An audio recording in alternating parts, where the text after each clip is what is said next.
You won 3 games tonight. 3! You were popping off, great mood, great vibes, then you lost one. And now, night's ruined. You're replaying that one loss in your head. The wins are gone. Just evaporated. Like they never happened. You're lying in bed at 2 a.m. thinking about the round you choked. And some part of your brain is whispering the most dangerous sentence in whole of gaming. One more, just to end on a win. 3 wins, 1 loss, and the loss won. Mathematically, that makes no sense. Psychologically, it's the most predictable thing in the world. And by the end of this, you'll know exactly why your brain does it, and why one more game almost never fixes it. Here's the core glitch, and it's got a name: loss aversion. Psychologists figured out that losing something hurts roughly twice as much as gaining the same thing feels good. Lose 20 bucks on the street, find 20 bucks the next day, you're not back to even emotionally. The loss stings way harder than the find felt nice. Your brain weights them on a rigged scale. Now apply that to your ranked night. Every win plus 1 good feeling. Every loss minus 2. So your 3 wins, 1 loss evening, which sounds like a great night, comes out emotionally as 3 minus 2. Barely positive. And if you go 2 losses, you are underwater on a night where you won more than you lost. You're not being dramatic. Your brain is literally running crooked math. The scale was rigged before you even queued up. Okay, but why do you keep replaying it? Why is the loss on a loop at 2 a.m. while the wins are already a fog? Because your brain has a negative bias. Bad stuff gets VIP treatment in your memory. And involuntarily, that's not a bug. The caveman who obsessed over the bush where the tiger almost got him survived. The caveman who spent the evening savoring his berry pickings wins lunch. Your brain evolved to grade negative events as urgent homework. Study this, learn this, never let this happen again. So when you choke around, your brain goes critical incident, analyze this immediately, and pins it to the corkboard. When you clutch around, it goes cool, and files it in a drawer you'll never open again. The loss isn't more important, it's just louder. Your brain has the megaphone pointing at the wrong thing. Now, here's the sneaky one. It's not just any loss that ruins the night, it's especially the last one. Your memory doesn't grade experiences like an accountant, averaging everything out. It grades them by 2 moments, the peak and the end. That's it. The final gets insanely disproportionate weight. It retroactively colors everything that came before it. Which means ending on a loss doesn't just add 1 bad game to the pile.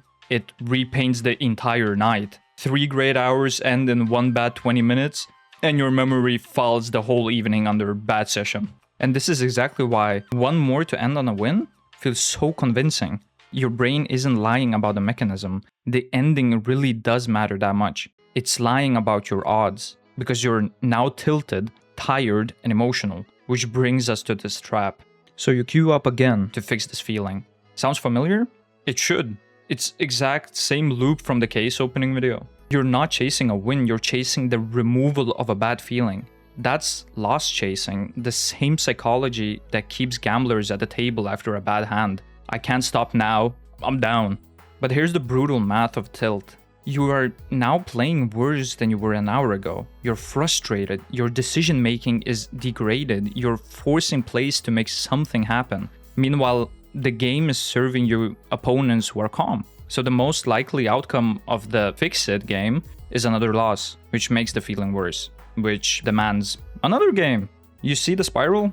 Everyone reading this has been in a spiral. Some of you are planning tonight's spiral right now. And the cruelest part? Even when the revenge win comes, it doesn't pay out what you think. The relief lasts about 90 seconds and then it's just gone. You didn't win the night back. You just spent 2 more hours paying interest on 1 bad game. So what actually works? It's not a life hack, just knowing the rigged math and playing around it. 1. Name it in the moment. The second you feel the 1 more pull after a loss, say it out loud. That's the loss talking. You don't have to fight the feeling. Just recognizing it's a chemical overreaction and not a fact takes half of its power away. The loss feels twice as big as it is. Literally. Adjust accordingly. 2. Decide your stop before you queue. I play 4 games tonight. Decide at 8 p.m. by calm you. Beats any decision tilted you makes at midnight. Commu is the adult. Let the adult set the rules. 3. If you must end on a win, redefine the win. One clean play, one good round, one thing you did better than yesterday. Your brain wants a positive ending, the peak end thing. So give it one you can actually control instead of gambling 2 more hours on a scoreboard cooperating. And honestly, the rarest, most powerful move in all the gaming, losing the last game and just closing it, unbothered, knowing the night was good because the math says it was, even if the feeling disagrees. That's not giving up, that's refusing to let rigged scale run your evening. So no, you're not a pussy or a sore loser or too competitive for feeling like one loss nuked your whole night. Your brain weighs losses double, memorizes them harder, and grades the night by its ending. The deck was stacked before you ever clicked play. The wins were real, all 3 of them. Your brain just filed them somewhere quiet. Anyways, you know that loss you're still thinking about from tonight, from last week? It was one game. It was always just one game, alright? Even though still thinking the jungler still could have rotated though, you know? Or the fucker could have flashed me out in Mirage ramp, you know, so I could have gotten the pick. Yeah, whatever. Goodbye.